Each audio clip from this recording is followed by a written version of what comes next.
Welcome. Deborah LeeAnn here, and it's August 6th. And our wisdom bite today is around how much of what we receive from the outside really fits us.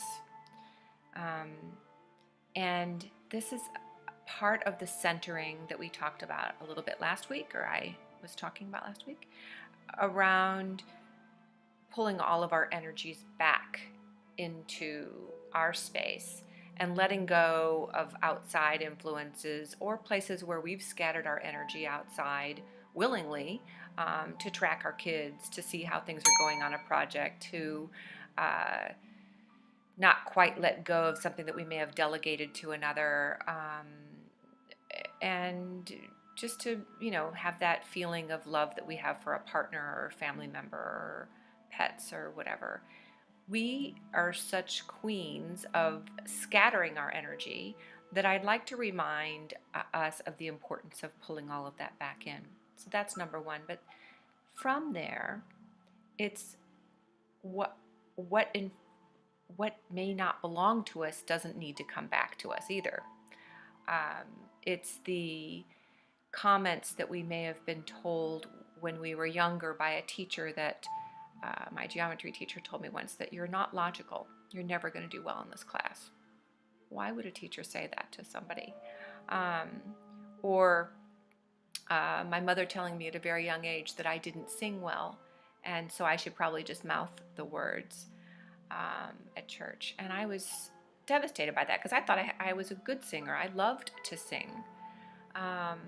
And these things that we carry around with us that really aren't ours, they're other people's opinions or thoughts or wishes for us or expectations that they're placing upon us, and they don't belong to us.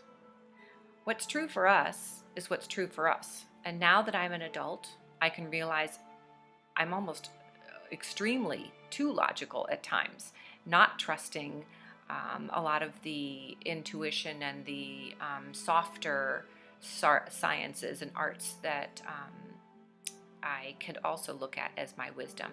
Not believing that I don't sing well. I actually sing okay, pretty good. And also it's the not being defined by how others look at us. And this is a true sign of me reaching a level of maturity where I can say, that's what you think of me? Okay. Well, years ago when I read the book, What You Think of Me Is None of My Business, I was so taken by this was probably 35 years ago, that I wanted to train everybody that I worked with on this because I wanted everybody to feel the same way.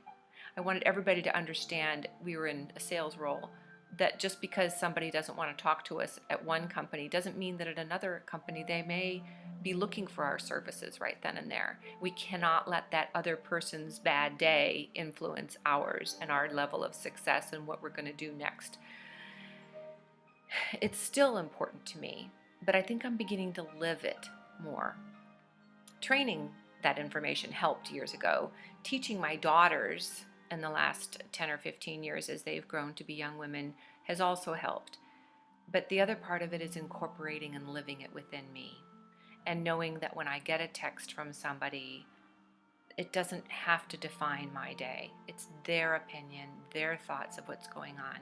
And what's true for me is what I look within and find. So on that note, I'm going to leave you all with the idea of feel into what's true for you.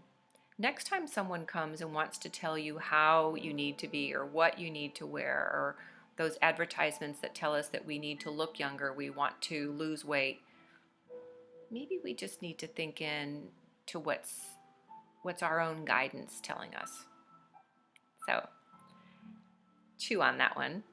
Thanks, Erin, on that idea. And I'll talk to you next week. Bye-bye.